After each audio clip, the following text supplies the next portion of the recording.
I was practicing getting into the hot seat, and I did it. Oh, wow. I would love to have a rampage of appreciation for cruises. This has been the best cruise. And so before that, I just want to say thank you to Jerry and Esther and the whole Abraham Hicks team. Thank you for the wonderful gifts that you've given us all, like these books, and it's just great. Yeah. Esther awakened this morning feeling appreciation, especially for all of you who are coming to play, to take thought beyond that which it has been before. And for the people who move about this planet with them, especially the people who bring the cameras, who not only record for generations to follow, to have access to this information, but just for the benefit of the show here in the gathering. In other words, it is better, isn't it, being able to see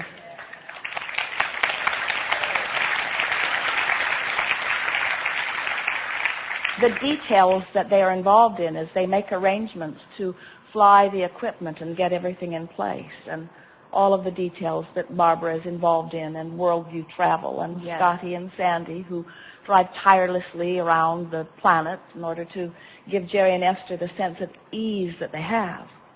So,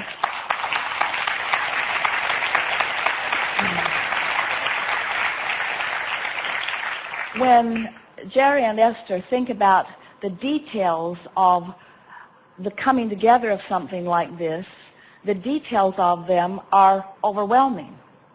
In other words, if they were in a place where each detail were on their plate, it would be inconceivable and impossible to accomplish.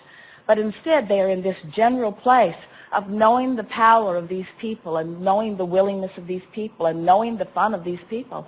And there is not one of them who plays out of responsibility or obligation, or even for the financial gain that comes their way as a result of it. In other words, this is a vortex of creators who have gathered together, who were in one another's vortex long before their physical presence was known to one another. Esther thinks of the willingness of Jerry, who, as far as Esther is concerned, is the reason that Abraham has come at all, by the power of his desire and the clarity of his wanting and the holding steady to the questions that were in his heart for so long. In other words, this is a culmination of co-creation that has been in vortices, not just theirs, but all of yours. The contribution that you make, whether you come to the hot seat or whether you sit in the audience and just feel in response. In other words, we have together taken thought beyond that which it has been before. And there are millions of people following you around, moving through time and space with you, who are at different places, different levels of vibration, different places of understanding, different points of asking. And you don't have to figure it out. You don't have to figure any of it out. All you have to do is be true to who you are. Be true to who you are by following your bliss and by reaching for that which feels best to you.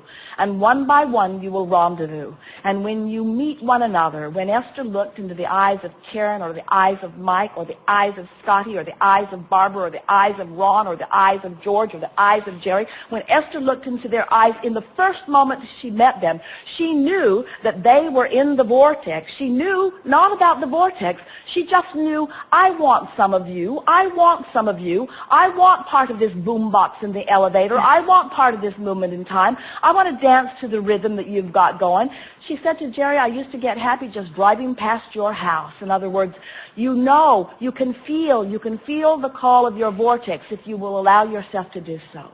If you will move forward from this moment on and make a decision that you will follow your bliss, that you will follow your heart, that you will follow your joy, you will forge relationships that will be lifetime relationships. Some of them will come, some of them will go, but every relationship that comes to you from this point forward, you will understand its perfection as the rendezvous occurs and the manifestation unfolds.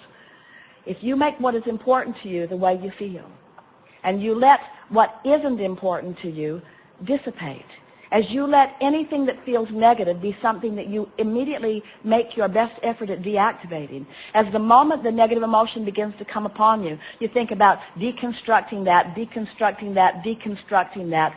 Do you understand what we're saying to you? You don't have to think one thought about constructing anything because you've constructed it. You've already constructed it through the life you've lived because as things not wanted came into focus, things wanted have come into focus. So the deconstructing of thought is only about the letting go of things that don't feel good to you. And there'll be a natural evolution toward all things that you have become.